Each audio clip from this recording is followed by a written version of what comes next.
Hello and welcome to the Purposeful Banker, where we discuss the big topics on the minds of today's best bankers. I'm Cheryl Brown. Welcome to the show.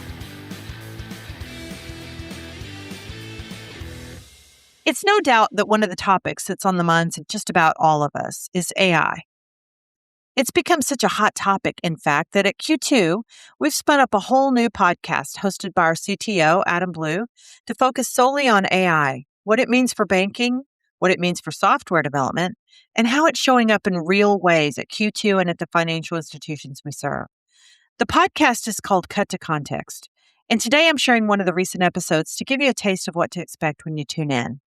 In this episode, called Fast Laps, Tight Guardrails, Adam and our COO, Hima Mukkamala, differentiate the hype from the reality, and they do a little what-if thinking along the way.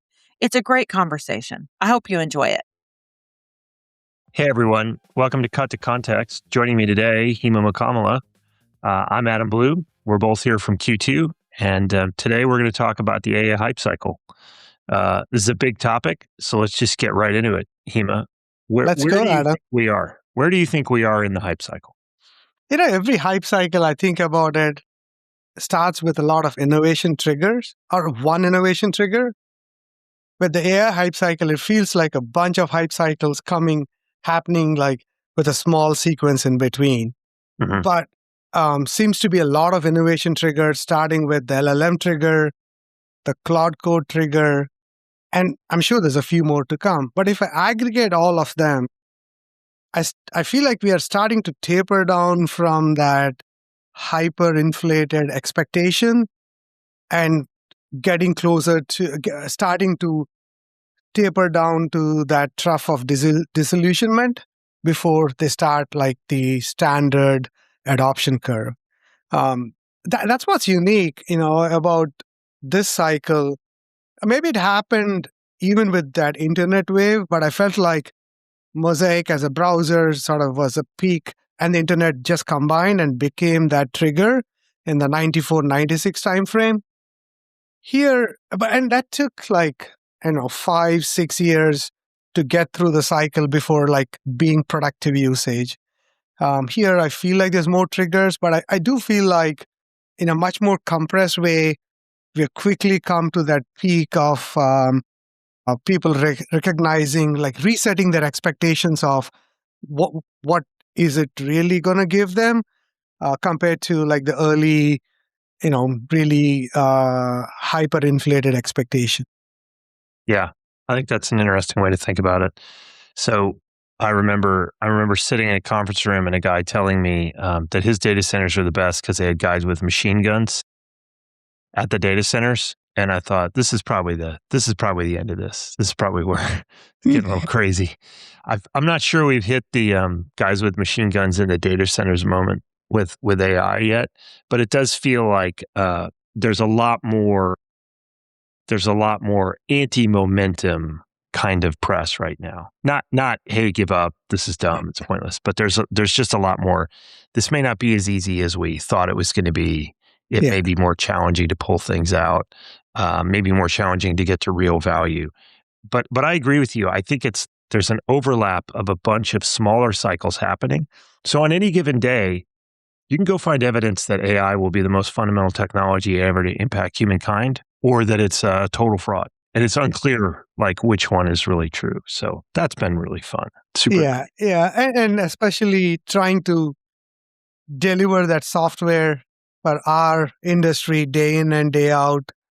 It's been super fun trying to sort of keep those expectations close, but still operate in that environment, regulated, compliancy, risk, and so on.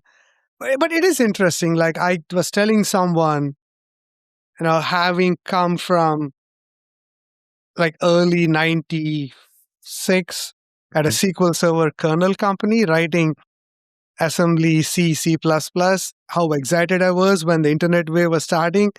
I feel that's sort of an excitement right now with the opportunities. Like you said, it is a big shift that no one, I don't think we still understand the spectrum of impact it's going to happen.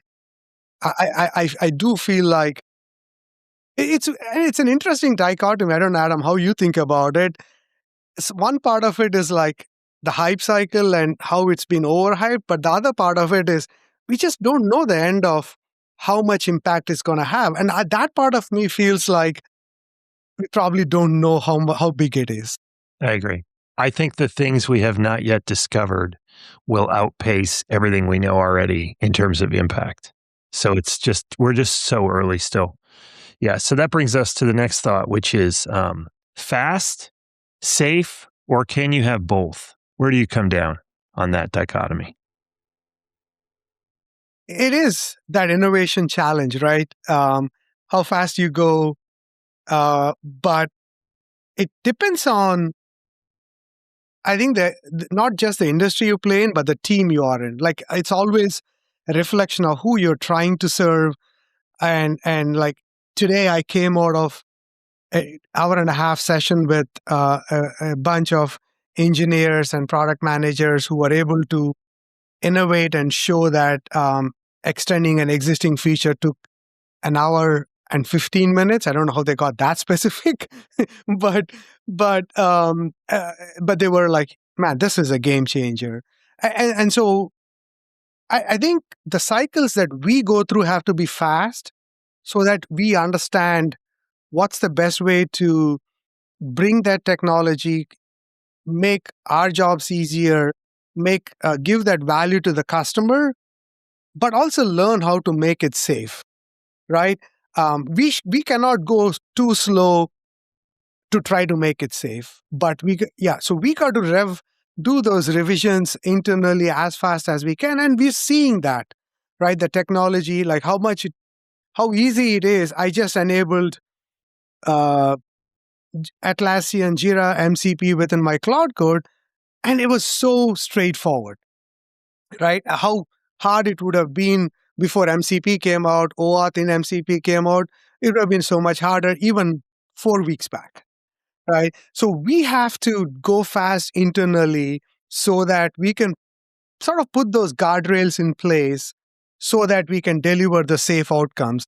Safety cannot be compromised and not just our industry. There's a lot of industries that matters: industrial, financial, pharma, medical, and so on. So the opportunity I see is the teams to go fast, but protect the end customers, whether it's the consumers or the businesses to be sell to.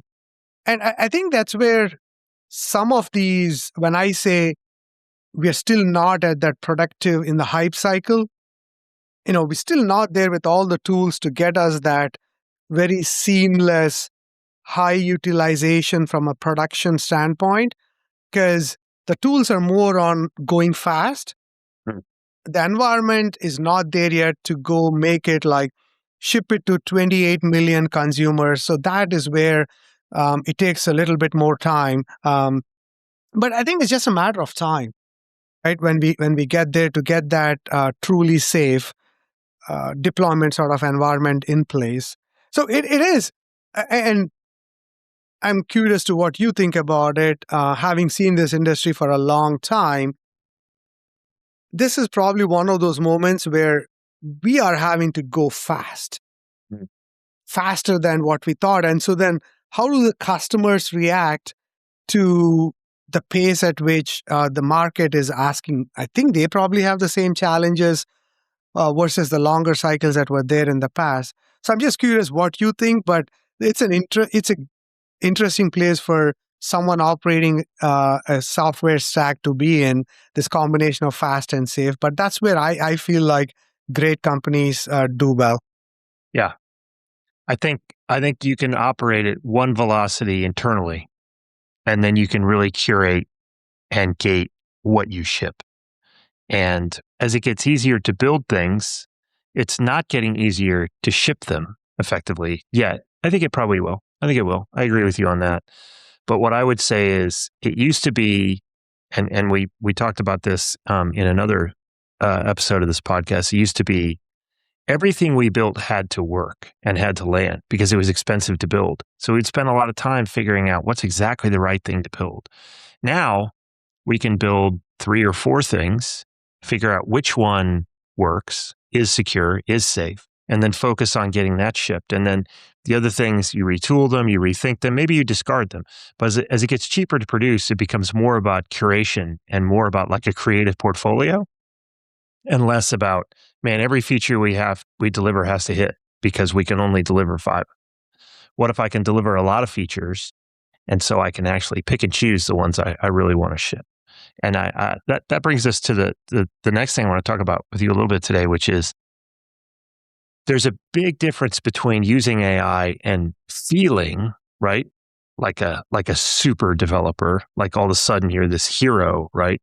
And actually having an impact and getting stuff shipped. And I think some of the tools and even the LLMs themselves, they're very good at making you feel very smart. And then you find out maybe what you built is not as impactful. It doesn't deliver as much. And so how are you and the team working on, let's make sure these outcomes are real and we're not just running faster on a treadmill that doesn't go anywhere. That's the sense I get sometimes. Yeah. And I think what fundamentally has changed, like you've said earlier, we can ship 5, we can ship 10. That part of it has become easier. But are these the 5 that we said are what the customers wanted? Like that they've claimed as, if I could find a better way to do a money transfer or a wire and setting different controls for outbound transfer versus inbound transfer. So the specification of that requirement, have we validated that that the code that we have shipped? And if you think back how validation has happened, you have a bunch of maybe an engineer or a quality engineer or a developer writing those acceptance tests and validation tests and so on. So that challenge between the top of the funnel where someone's capturing what that customer needs are and translating to something that can be validated. And if you look at the pipeline, that stage of that requirement to some feature that quote unquote implements it, that is the acceleration that has happened. But then is it really doing that part of what the requirement said? Again, has not accelerated as much in a deterministic or mostly deterministic fashion, right? And so that is where, what we are trying to do is not just, and this is where I feel like the tools still need to be built at the front end of the pipeline. When I say pipeline, the SDLC from a requirements and the tail end of it. You and I have talked a little bit about in the past conversation how the software engineering pyramid is going to get inverted in terms of there's probably fewer coders and more validators to actually, especially in fields like ours, financial industry, where there's a lot more determinism needed, and the models still are not accurate to enough of precision that we need. And so if the industry needs to get a little bit lopsided in terms of who writes code or agents write code and validation. And so what we are seeing more and more is this middle of the pipeline. It's like, when you field a 4x400 meter relay, right? You got to make some intelligent choices on the anchor leg versus the middle legs. And that's the place where we are in. How do we get enough of a speed across all of the legs of the relay?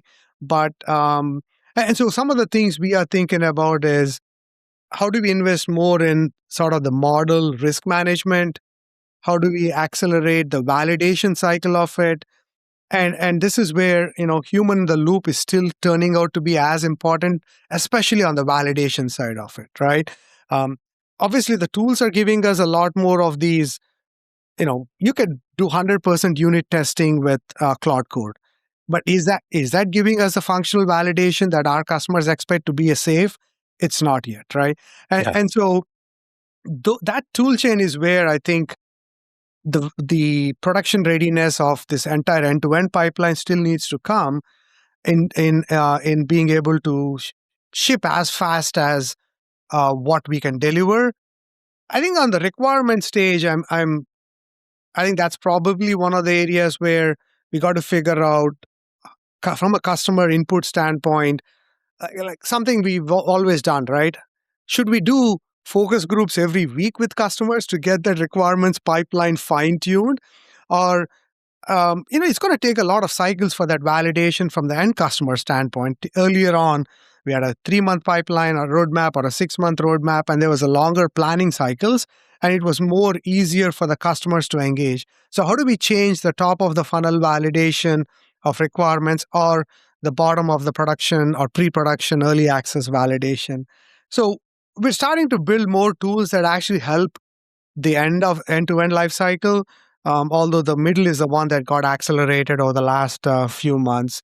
And I think that's where, and I don't think it's isolated just for how we deliver the code. Mhm. If you think about it, any software that's shipped, it doesn't matter whether humans write it, whether agents write it, it's going to have issues, defects. How does the support, the supporting ecosystem, customer support, deal with the initial increased number of issues that show up, right? Because they can't take a human approach to it. And so we got to figure out more an agentic approach to, and we are doing some tools internally to go agentically solve the customer support sort of pipeline.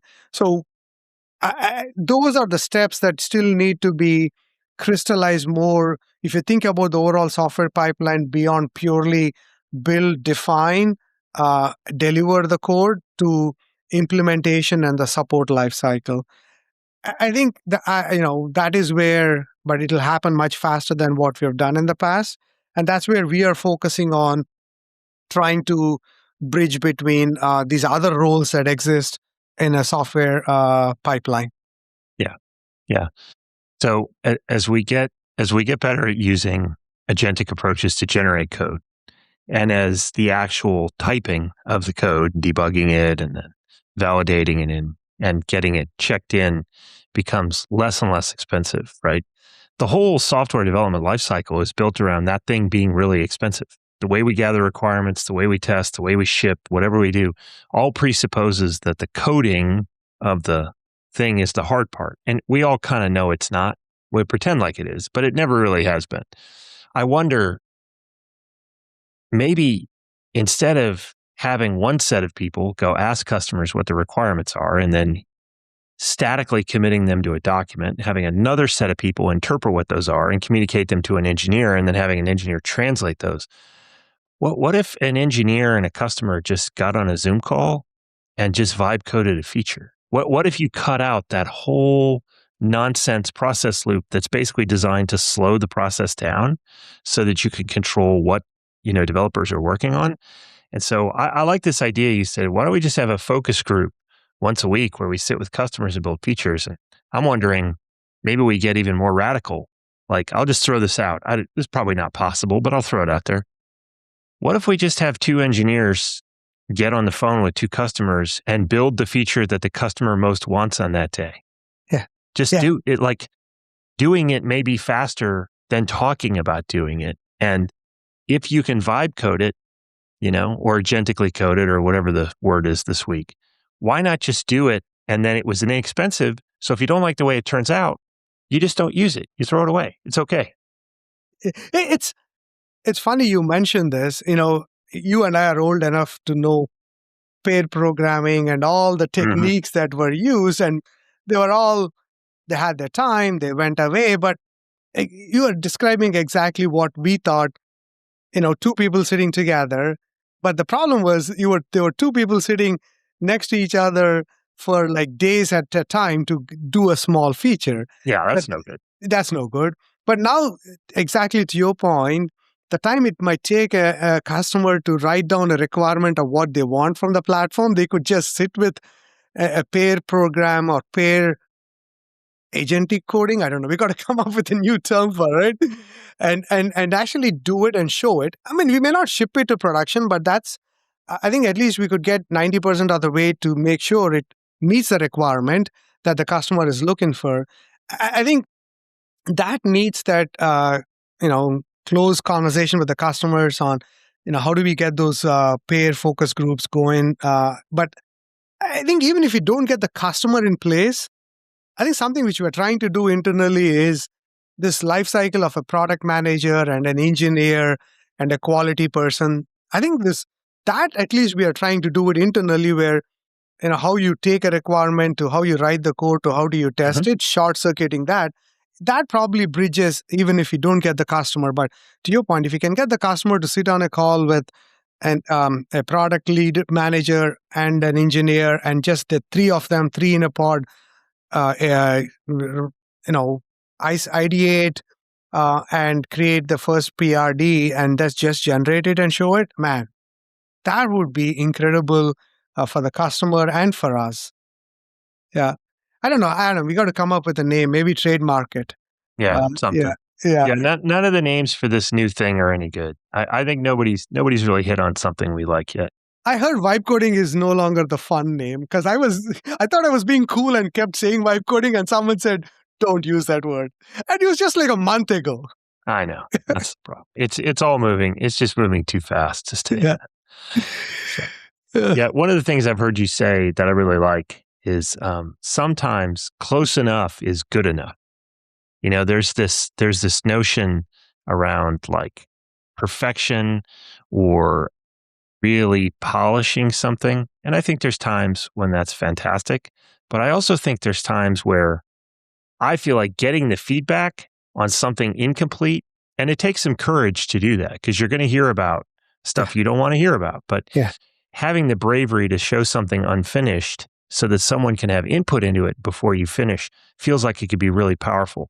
Do you think that gets easier or more common as we move to more AI-enabled software engineering? I've also said this, right? Whatever you say works, make it work right. Mm-hmm.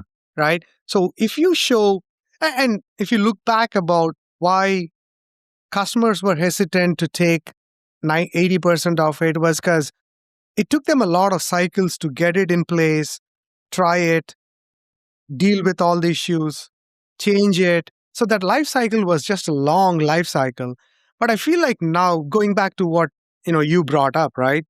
If the customer and an engineer, or a product manager and an engineer are sitting together and just getting to 80% of it and showing how it works, customers are going to say, give it to me now. As with the safety and others put in place, which is what the platform brings. And then they'll say, it's not going to take me one more year to get the other 20%, right? That is the biggest shift that agentic architecture, agentic engineering is bringing to this equation, is that, right? The other 20% is not going to take 6 more months or a year. It's going to come fast follow. Mm-hmm. And I think that is why I believe that shift in how fast customers are going to accept it. But we got to do a lot of education, right? The industry is used to this long software cycles, and the risk that comes with faster. And so I think there's some more, and this is probably where that the downward slope on the adoption curve or the hype cycle is going to help us, is building that muscle with the customers, especially the first few customers, to get that 80%. We're seeing that proof point, and I don't know how much you are surprised, but I'm surprised with the early adopters for like some of the new Q2 code or the Q2 assistant we are getting, in terms of their willingness to take that 85% of it, because they know they're getting that face time with the team and being able to talk to them maybe on a weekly basis or a bi-weekly basis, and giving them that feedback, and just in the next week getting an update to it, right? So I think we prove it out, but this is what I like a lot about what the agentic world is bringing us, in that frequent cycles, but still protected by that safety lens that we have. What do we care as technologists, right? You want to put stuff out as quickly as you can, get customer feedback, get them to use it, real adoption, and not just put it on the shelf. And I think this agentic world is just big accelerator in that. And I'm excited. I'm really excited. Yeah. But it's scary too. If you base some significant part of your identity on like being good at your job, which as Americans feels like it's kind of written into the Constitution a little bit, and then you find out the thing that maybe was really important to you or you thought was really good at is a thing other people have access to now, right? In a meaningful way without going through the same training that you did or the same woodshedding, whatever it is. So I can understand some of the challenges people have with it from the capacity and perspective sort of thing. It's a little like, in the Matrix when Neo and Morpheus are going to fight and they download Kung Fu in Neo's brain. And Morpheus tells him, in this place, the fact that I can beat you has nothing to do with like your muscles or how fast you are, or how strong you are. It's all just about your will now.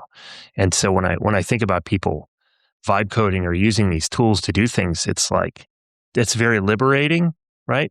But it's also terrifying because it's so close to kind of the core of the problem and what you do. You can feel very exposed when somebody brings you this new way to work. Yeah. And so I think the impact on the work and the impact on the employees doing the work is maybe bigger than we're giving it credit for a little bit. And so like, what are you hearing from people when you kind of push them like, hey, use more AI, make use of these tools, move faster? What are the kind of things you hear back from people where they maybe don't feel great about it? The rush of solving a memory pointer problem in C, like when I went to Java, I lost it. Yeah. Right. And so I was, what am I doing? I don't need to debug that anymore. And so I went through some identity crisis moving through that layer. And then when all the fancy WYSIWYG editors came in and so on. But if I look at the trajectory of software engineering as a principle, as a philosophy, it keeps growing because the problems that are there in the world to solve, and this is my fundamental belief, are not shrinking. Mm-hmm. I think we create as many problems. When I say we, the whole human we, and maybe the soon extraterrestrial we, create as many problems as we can solve. So, first and foremost, that's my personal view of it.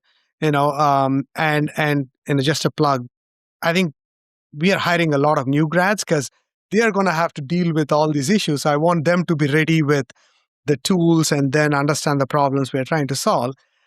To your point, if you ask me the question 6 weeks back, there was a lot more concern. Okay. What I've seen, and I think late December, something changed in the efficacy of the model, especially Claude Code. And I think Codex has come a lot long. That changed for Codex maybe in the last 4 weeks. And so what I hear from engineers is, it is actually making my life so much better, right? The challenge is, the concern I hear from them is, and I think it depends a lot on the organization. Different organizations do differently, how they provide that comfort in terms of, what they're going to continue to do as they are not having to write code, and showing that our customers rely on us to create that safe, compliant platform that is continuing to grow in the requirements and the needs and so on. And so what we talk about, and so maybe the first part of it is they didn't see that value come out of it until the tools got rich enough, right? So once they cross that chasm, now they're sort of at a place where, yes, it's adding a lot of value to me, but then now they're wondering about, what am I going to do to not so much fill that time that I'm getting to do more stuff, right? And as you and I know, financial industry, our space, banking has so much to do, Mm-hmm. right? From a requirement standpoint, we're just getting started on the real-time payments, just as an example, right? The number of people who are developers who are extending the platform is not that big. So there is an opportunity when someone can customize. And what we hear from our customers is, equip us to compete with quote unquote the bigger banks. And now this is, I think you said this. This is truly democratizing and giving the financial institutions that we support the ability to compete with the bigger ones with the technology that they have at their hands, right? They have incredible technology that's neutralizing the advantage that the bigger ones may have had. And so now we're sort of crossing that chasm of we have the time. What are all the features that need to show up in my pipeline to go make our customer's journey much better or give them more requirements? So we haven't crossed that. That is the challenge we are currently looking at on how do we, to go back to the beginning of the conversation, we have accelerated the middle of the pipeline. We need to accelerate the front of the pipeline and the later part at the tail end of the pipeline from an SDLC standpoint. I think, I see the energy within the organization that they feel like the other thing that I hear, and I'm curious to what you're hearing. I feel like my learning cannot keep up to pace, with like everything that's coming through out. So that's one big challenge I am hearing from the organization, because we haven't redefined what AI SDLC is. Mm-hmm. Like, what are the tools that are going to be used? Because we're still new things coming out every day. And so that's the other challenge. To sum up, maybe how do we get more requirements into the sort of the backlog so we could actually iterate faster, to go back to your point.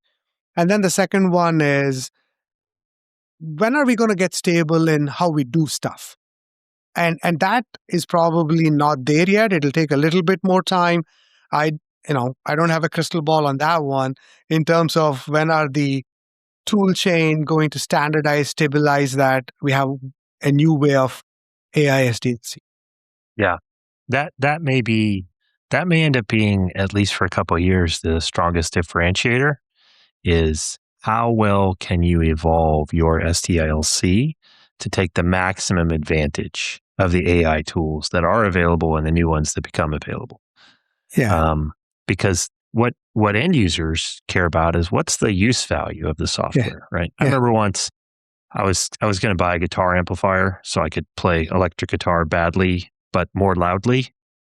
And so the guy showed me a guitar amp and it was very expensive. And he's like, so he showed me underneath and he's like, look, this is all hand wired. That's why this costs so much. And I was like, it's beautiful and it's fantastic. And I'm sure it's very high quality, but when I play it, I don't hear the hand wiring. Like, yeah, it's there, but nobody cares. What they care about is, does it sound good? Like, what is it? How do I feel when I play it? What does it feel like?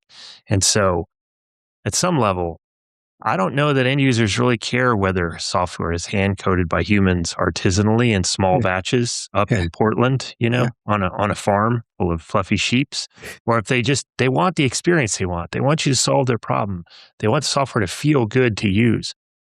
Whatever gets you closer to that end user problem, that's the value part, right? Yeah. And so, sorry, on that note, I was imagining a world where, going back to this world of get on a call for an hour and ideate, I'm like, you don't even need us. Ideate with the prompt, and our agentic world will generate what you want, that 80%, because you don't even need to talk to an engineer, right? So if you inject them, and maybe that's what you were saying, I think they want to feel part of that, like what they ideate and get it in their hands quicker.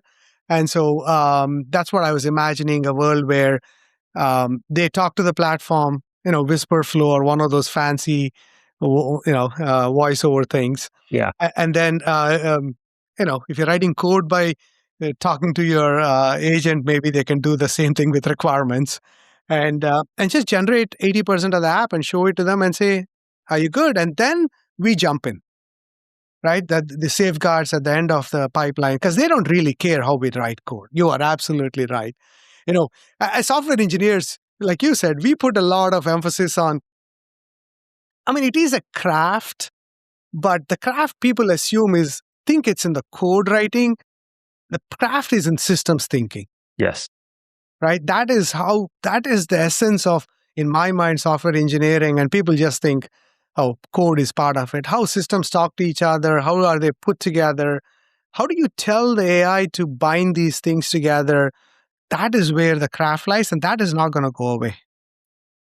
Yeah. I'll take someone who's great at systems thinking and therefore troubleshooting and debugging over somebody who's great at architecture and design any day. Some of it's just my bias, to be fair. I'm not advocating for that. I'm just saying that's where my heart lies, is in that piece.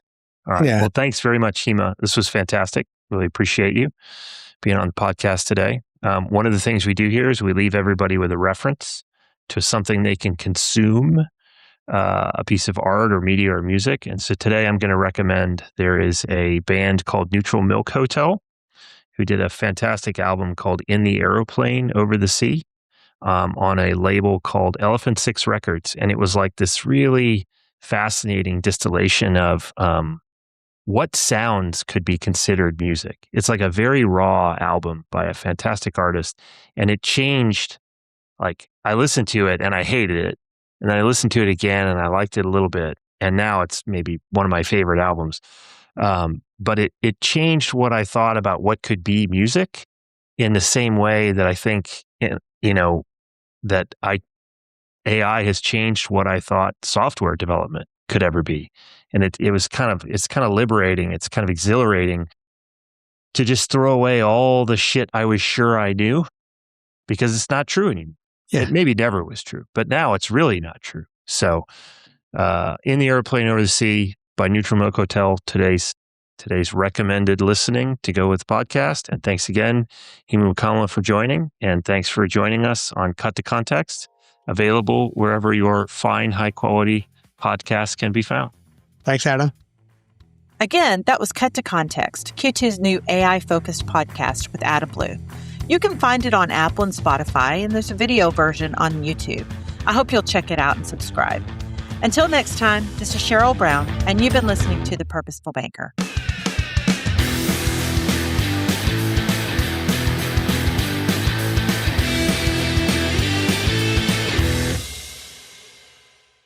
This podcast was edited by Resonate Recordings.